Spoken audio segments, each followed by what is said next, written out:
Welcome to episode number 37 of the Mastering Marriage podcast, where our goal is to strengthen, unite, and restore your marriage.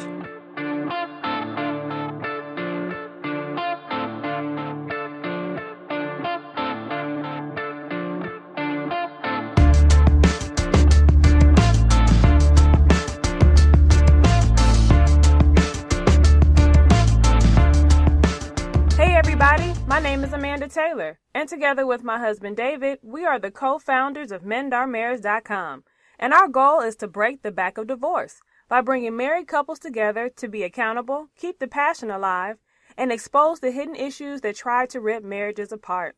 And we are back in the booth today with another episode. We missed you.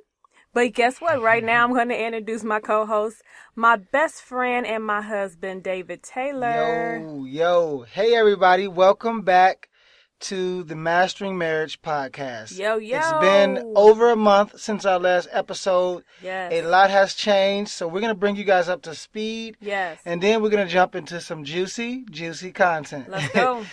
So first, I would like to say that this episode number 37, is brought to you on behalf of Motivated to Love. And guys, we are overwhelmed with the support, the appreciation, and just the love, the need that this book has been meeting. I mean, we have literally sold thousands and thousands and thousands of Mandy's book. I mean, literally. And we get hundreds of emails weekly, if not daily, asking questions and just, asking for advice and prayers. Mandy's group is almost 800 people strong. I mean, it's crazy. Yeah. That, just 5 months ago, this book didn't exist. And we owe it all to you guys. So we really appreciate your love and support. But again, Motivated to Love, if you want to check out that book, go to www.motivated2love.com. And so, but enough of that. I do want to kind of bring you guys up to speed on what's been going on. Mm-hmm. We had some ups and some downs in our lives. Yeah. And so we just want to share that with you guys because y'all are our family. So first, I guess one of the good things is that we've moved to a new location, like in our house. We moved to a new residency. And so we've been busy, getting everything packed, moved, and unpacked. And we like where we are. Right. And we're going to be shooting some videos here and kind of giving you guys the inside scoop of our digs. So be on the lookout for that because we're adding to that. So, but here's the thing that happened to us that was good and then it ended up being bad and then it's good again.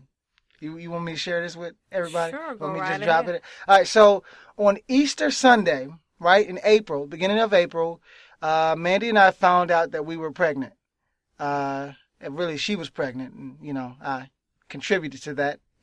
Finally, after 3 years, right? We've been trying for 3 years, about 3 years, and I finally got it right.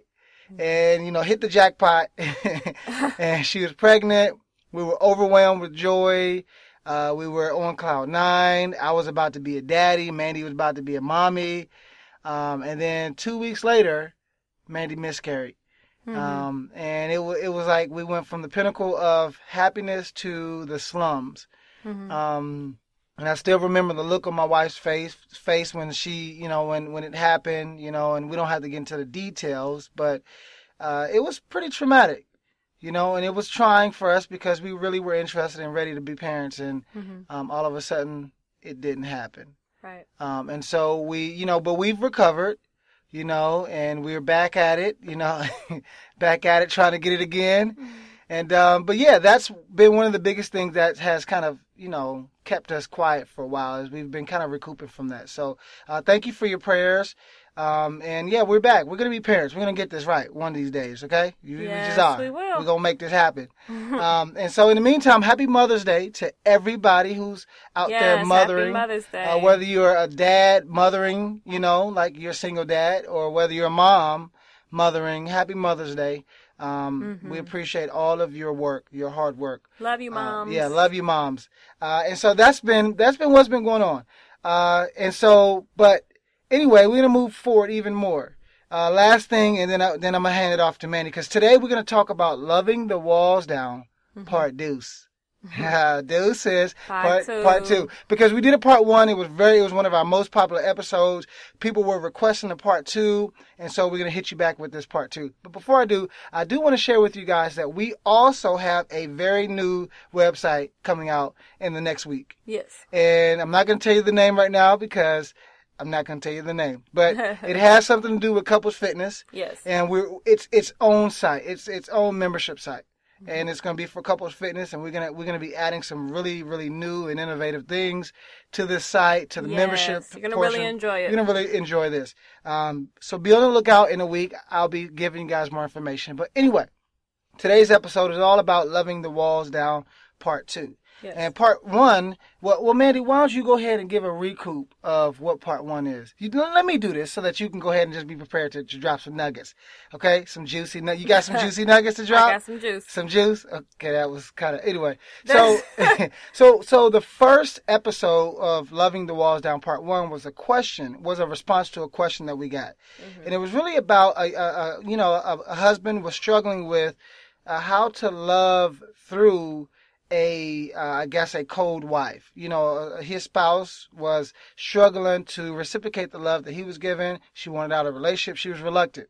And he was the motivated spouse. And so we gave him some tips. Mandy really gave him some tips on how to approach his wife to help love the walls down. So today is going to be all about like a lot more tangible, action-oriented things. So yes. Mandy, are you ready?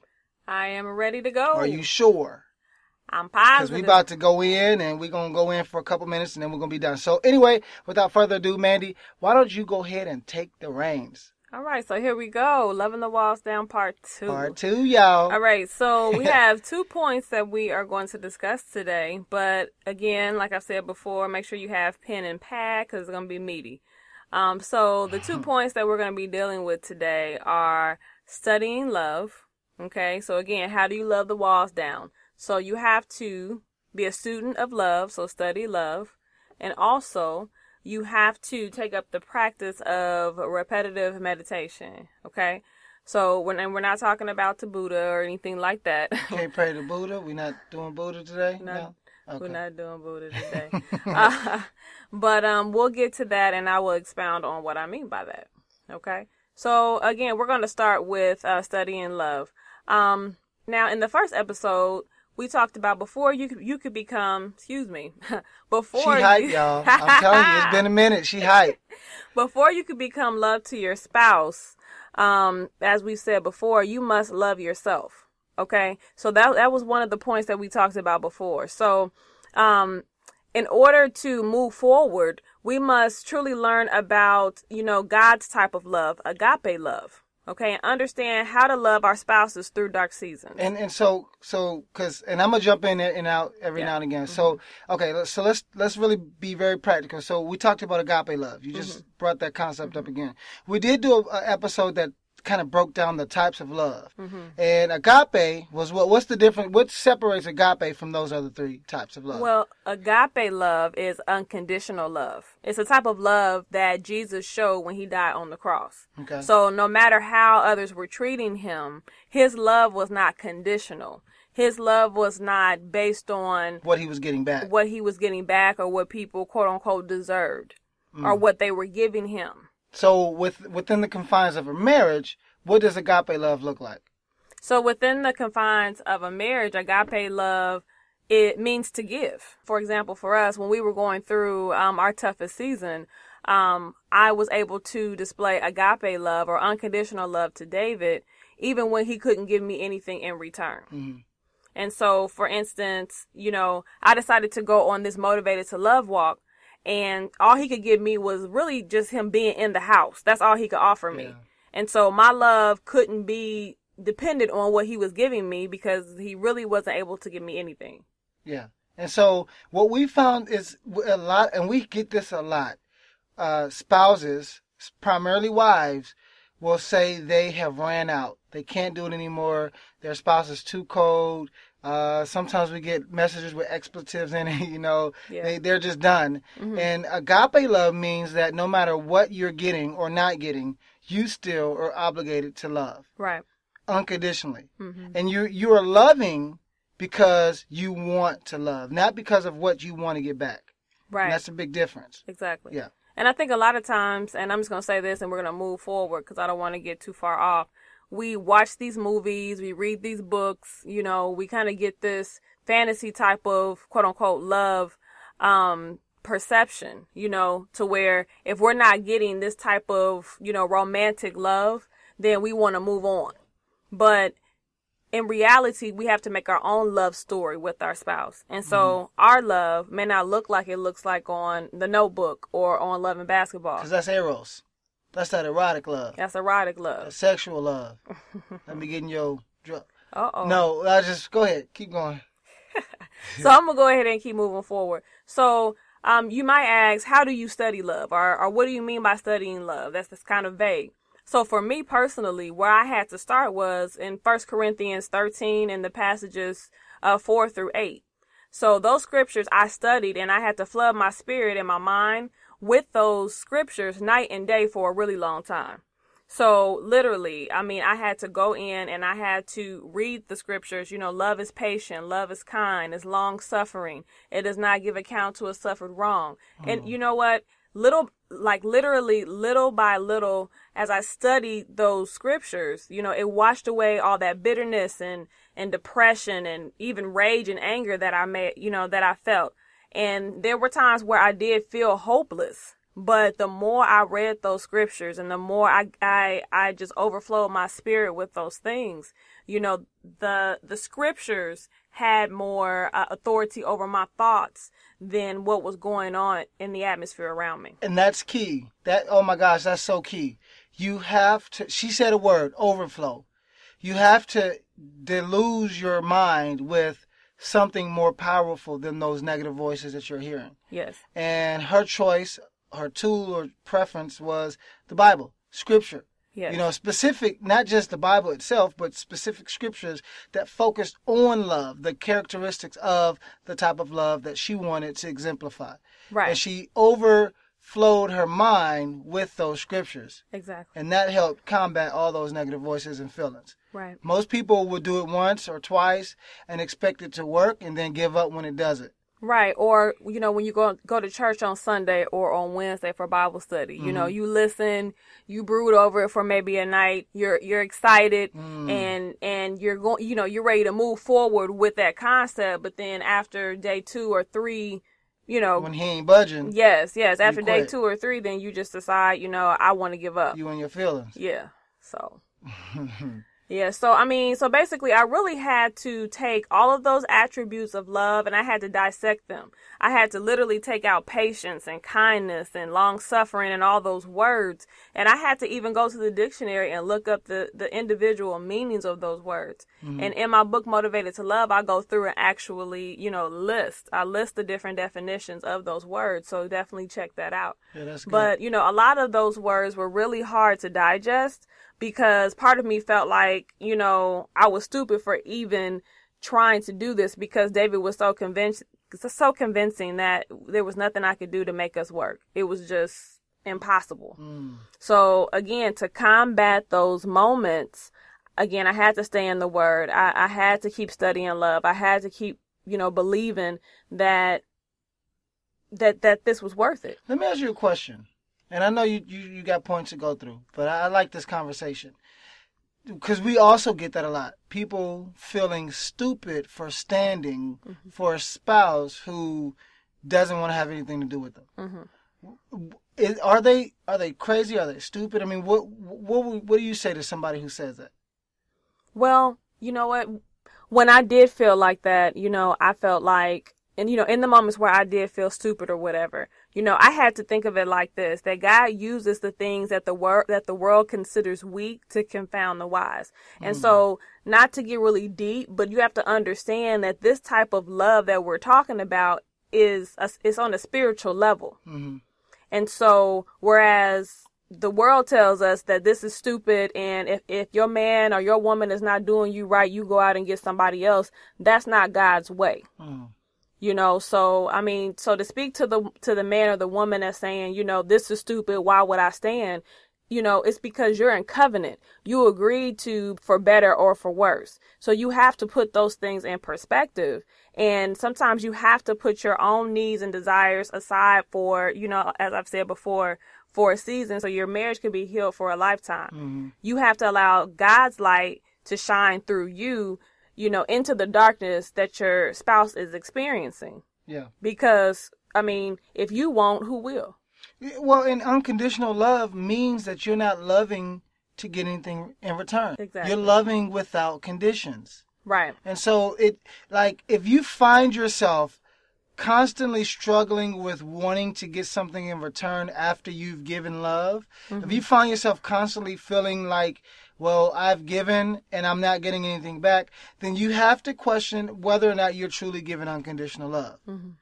Because you may find, more than likely, that you're not giving unconditional love. Because unconditional love doesn't have a handout waiting to receive something back. Right. It has a handout waiting to give more. There's a difference. Right. So, just wanted to add that. No, that's good. And just going on, not to necessarily the next point, but I think some people think, I'm stupid for doing this because they don't have a true understanding of a healthy type of love stance. They think that, okay, if I'm loving unconditionally and I'm praying, they kind of have this image of somebody just in their prayer closet, hunkered down and just praying, and their spouse is like this monster just walking all over them. And that's not it. No. Just because, you are showing somebody true love, does not mean that takes away accountability and responsibility. That's good. So there's a way to still hold your spouse accountable and have boundaries, and have boundaries and use wisdom, but still also show love and respect. Yeah, that's good. That's really good. So yeah. You done? Yeah. What are your thoughts? No, I was in there. You just paused, so I just thought maybe you dropped the mic and left. Hey, I had to walk away. I just had to let them digest that for just a minute. Well, that's good. That's good. Well, I do want to add also, with I'm sorry. With agape love, we just have to understand that, that is truly about seeing past the actions and words in front of us and seeing into the heart, of our spouse and the pain of our spouse. Unconditional love, agape love, it says, I know this is not who you were created to be when you look at that person. When you look at your spouse who's going through, who's being mean and cold, unconditional love says, I know this is not you. I know this is not who you were created to be. So I choose to love you past your pain. Oh, this is good. So what you're really saying is, I see something deeper or different than what you are demonstrating. Exactly. And I choose to love the potential that I see in you instead of the person that you're presenting today. Because the person you're presenting today could offend me if I allow you. And so because I'm not allowing you to offend me, because I'm looking deeper, I am going to love that person. And I'm going to love that person out of you. Exactly. I'm going to love the hell out of you. I didn't cuss. I did not cuss, okay? So don't be, no. I said. I know, baby. I know what you meant. I'm sorry. Go ahead. This is your show. This ain't my show. No, you good. You good. Because I cursed. You'll tell my mama? Yeah. I'm just going to send her the podcast so she can hear you cussing. She's going to be cussing. We got to pray for. Okay, that's another topic. Go ahead, baby. All right. So again, I'm just saying that, unconditional love is about planting seeds of love and acceptance. And it's about breaking away that hardness of heart until, healing comes to that person. So we have to, again, meditate on love, study love and what it means so that we can be confident and strong enough to be able to love someone past where they are right now. And you're saying that the best way to meditate and study love is to go to the source. Exactly. Or I guess the most accurate depiction of agape love, which would be what? The Bible. Yes. That's the secret. Yes. Okay, because you paused like you didn't know, even though you had it in your notes. I'm just... It's not a trick question, baby. Oh, I know. I thought you was going to go ahead and answer your question. Oh, okay. Well, no, this is your show. Okay. All right. So, so study and love, that's the very first point. Again, make sure that you do that you master that you set aside the time that you need to be able to do that. And you do it continuously. So that's going to lead right into repetitive meditation. Well, and before you do that, because think about it, in any other area of life, in any other major endeavor that you're going to embark on, be it a new job, right? And you're jumping in, yeah. Oh, I'm jumping ahead? No, that's good. Okay, well, so you want me to finish saying it, or do you want to say it? Again, this is repetitive meditation. You're doing the intro now. Well, but this is good because for some reason people, and I say this all the time, people feel like getting a marriage license is just something to do. They take it lightly. And I think because they get that ring, get excited, get that dress. I think culture makes it such a light thing, right? You get a driver's license, you have to be tested, right? I had a license to practice psychology. I had to be tested, right? To practice law, to practice medicine, you have to be tested. Right. But for some reason, to get a license for marriage, you don't have to do nothing but present yourself, sign the paper, and pay a little fee. That's it, and it's a wrap. Mm-hmm. So I have a serious problem with that. And so when Mandy talks about studying love, it's really about making sure that you test yourself, that you develop and grow and expand your knowledge base. And it does lead into the second part. So go ahead and talk about that. All right. So basically just kind of piggybacking off what David was saying and the examples he was giving. You know, if you were, in nursing school or in law school, and let's say you were studying for your finals, and these were your last tests before you are able to go forward in your career. Mm-hmm. Or let's say, you are trying to prepare for a presentation or something that's going to be life-changing for you. You would have to prepare for those things, right? Yeah. And no matter what, you would make sure that you got prepared and you would make time to get prepared. You wouldn't make the excuses of, oh, I got to get sleep, or, oh, I have kids, or, oh, this or that. You'd be intentional. You would be very intentional, very intentional about making time. Because again, these are things that are going to be life changing and to change your life for the better. Mm-hmm. So how much more so are we to do this for a spouse that's hurting? Yeah.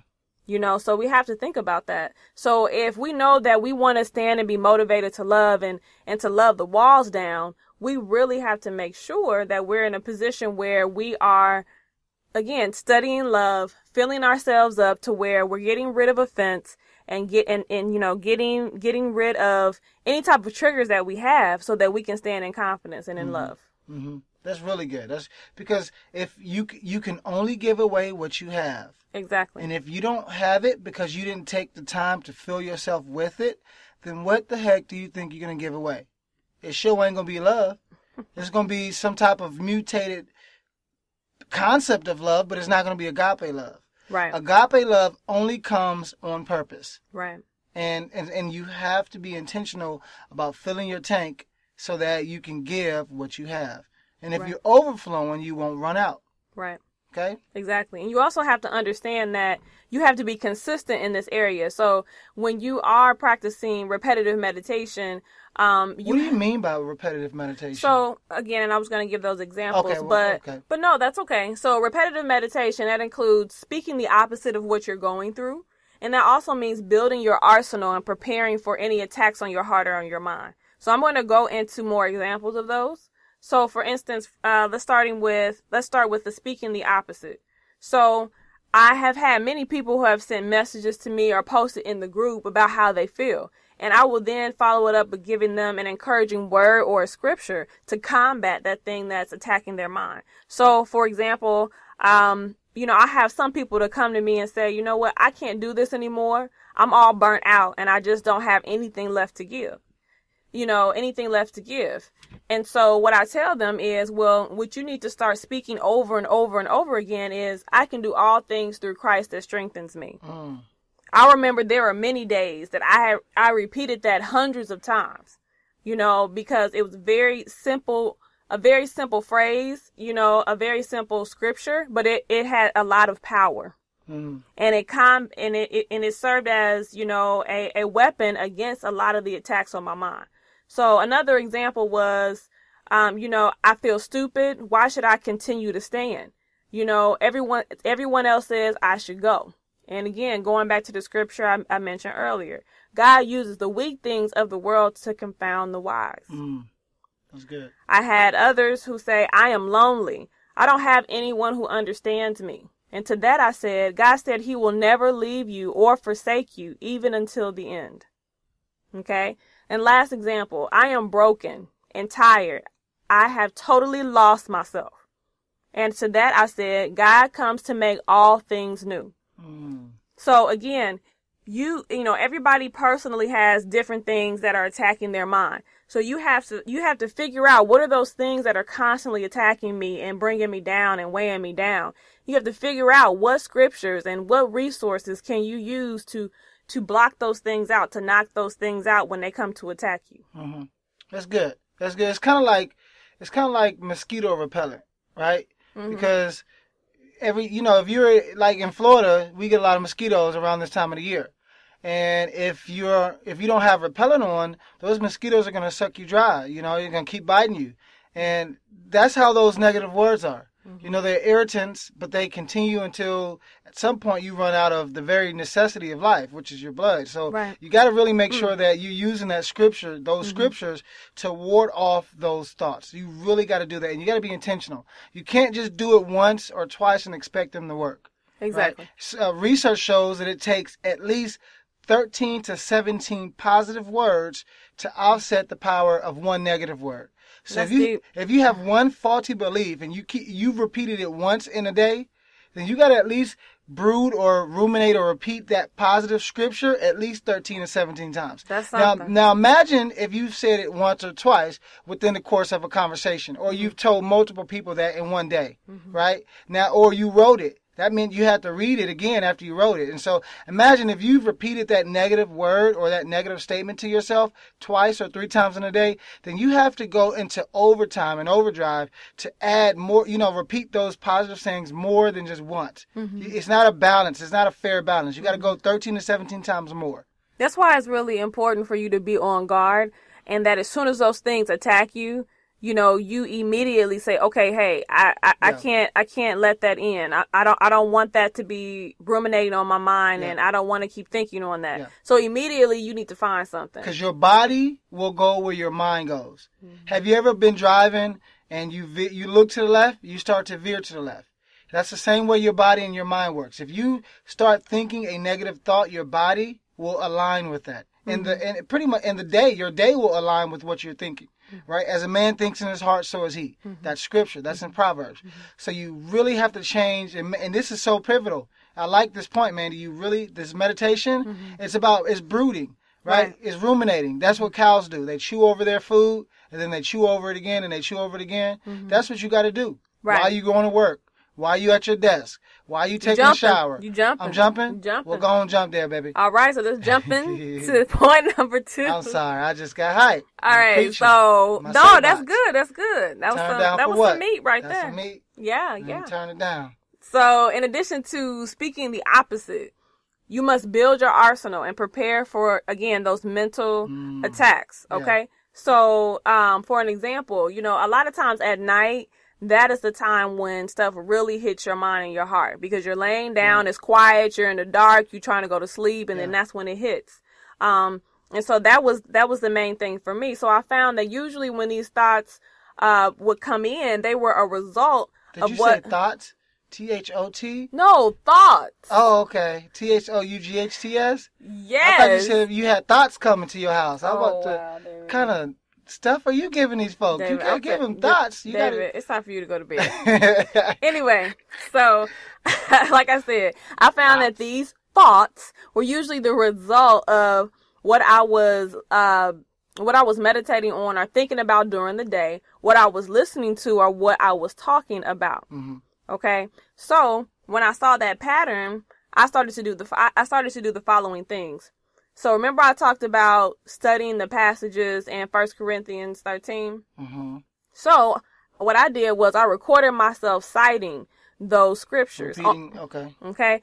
On my phone, and I listened to that over and over again, no matter where I was. So whether I was driving or commuting to work, going to sleep, at work, I had it on my phone. So I could plug in my headphones and I could listen to it over and over again. Wow, that's good. Okay. So another thing I did was I taped scriptures on my bathroom mirror, on the fridge. I put them on my laptop home screen. I put them anywhere that I was looking on a regular basis. Mm. Okay. So again, I always had something positive going into my spirit. So you kind of like conditioned yourself wherever you were to have something positive coming in. Exactly. And that's how you got to the overflow level. Exactly. I like that. And I just want to say this before I give the other two examples. It was crazy because my flesh or my mind, it was like sometimes I would feel irritated when I would see it because something negative would try to pop in my head and try to stay there. And it's like almost like you want to hold on to it for comfort, but I would see the positive and it wouldn't stay. You know, it couldn't linger. That was one of the reasons why it was most effective. Yes, exactly. Yeah. Exactly. I'm in your dome. Thank you. I appreciate that. Uh-huh. So another thing I did was I revamped my Facebook timeline to only see positive affirmations from pages that I liked. That's good. So you can choose an alternate timeline that you click on when you get on Facebook, and you can customize that. And y'all didn't even know that, did y'all? That's pretty decent. Yeah, so you just have to click on it when you get on there, and that's what I would look at. Now, this is one of the bonus sections in your book, right? You actually show them how to exactly create. Okay, that's all of really this good. is in my book. Yep. And then lastly, I went to sleep listening to songs of encouragement or praise and worship. And then either that or messages about God's love and his, love working through us. So all of those things were things I had in my arsenal to keep me overflowing. And I listened to these things and did these things consistently every day. And sometimes, I was struggling minute by minute, like at the very beginning. So literally, there were times where maybe I was so out of it to where I couldn't go to work, in the very beginning because I was so drained. But I spent that time filling myself up. Yeah. And then as time went on, I got stronger and stronger. And these things were so heavily on my mind to where nothing negative could really sit there and torment me. Wow. And that's huge. And that's why I was thoroughly impressed with your strength. Even during that season, but also recently during the miscarriage. Because I noticed that you had your moment up front, right? Where you just kind of lost it for a second. But then afterwards, I was kind of shocked that you weren't as emotionally unstable as I thought you should have been, And even the nurse or the nurse practitioner was kind of like, she's probably going to have to be this way. And you didn't actually, but you're not like hiding the pain. You just you have a way of dealing with it, processing it, and then giving it away to God. Exactly. And that's what I try to tell people. This whole process of being motivated to love is bigger than you and your spouse in this situation. Like for me, it was a total life change for me because I really learned how to depend on God, and he truly became my foundation like never before. That's deep. And so, in any area of my life where there's difficulty or negativity, I learned how to, meditate on his word and on songs to where I could praise or worship or, scriptures that would just automatically come to my mind about God and his grace and his love and just who he is in my life. And so those things stay with you, and that strength that you get from this process stays with you throughout your life. So if I can wrap this up, loving the walls down is all about a mindset shift. Exactly. It's all about changing your mindset to be anchored by something deeper, something richer, something stronger, something supernatural. Right. Something that is stronger than what you're capable of doing on your own. Exactly. And you were able to plug in and be connected such that you overflowed. And throughout the course of the overflowing, that tsunami of love, if I could be allegorical, kind of flowed to and through me. And what was left was my vulnerable heart that allowed God to heal. Exactly. And so spouses, don't quit. Stay in the fight. This stuff works. I am a living, breathing example of how you can love the walls down. Exactly. Mandy did it for us, and it worked. And trust me, I am a very strong-minded guy, so when I have my mind set up, it's very hard to change it. And Mandy managed to love the walls down. She didn't twist my arm. Okay? She remained consistent. She loved. And as a result, God was able to change my heart. Right. And it's consistency and confidence. Yes. You got to be confident. So those are the things. Again, it's not about getting ran over. It's not about being desperate. It's about you becoming confident, whole, and healthy as a person in God and who you are and in your purpose in life. Being consistent and confident in those things. and then letting God do the rest, letting God shine through you through this process, as hard as it may be. No matter how dark it gets, you shine brighter than that darkness. Yeah. And really, that's what love is all about. And so I know we're kind of getting close to the 35-minute mark, and there's so much more. And this is not a pitch to sell the book, because we've already sold thousands, but it is a pitch to sell the concept of loving the walls down. Right. And you do that by any means possible, in a healthy way, rather. And one of the resources, there are many out there, but one of the resources is Mandy's book, Motivated to Love. Mm-hmm. And if you haven't heard about it already, go to motivated2love.com. You can listen to the video, watch the video, and you can kind of see what the book is all about. Mm-hmm. But trust me, this tool works. We've seen hundreds and hundreds and hundreds and hundreds of people testifying to the power of the information inside of this book. Exactly. And so I think this is a great place to end, because we got more. We got a lot more, and we're going to be consistent now that we are back in the booth. But we covet your prayers. We really appreciate your support. I can't wait to reveal this new website to you guys shortly. And we would like to get some feedback from you guys. Let us know what you think about Loving the Walls Down. I mean, do y'all want a part 3? You want to hear part 3? Let us know. Oh, right? And part 1 is episode number 33. We probably should have said that at the beginning. Yeah. Oops. So, again, part 1 of Motivated to Love, Loving the Walls Down, is episode number 33, if you want to go ahead and listen to that. Yeah. So get that one first. I know this is kind of backwards, but anyway, my bad. Anyway, so feel free to leave us, comment, or share this podcast. We need you to subscribe. That way you get any new episode automatically downloaded to your iPhone or Android device. You can go to Stitcher Radio or iTunes and just type in the Mastering Marriage Podcast, and our show will come up. We would also like to hear from you.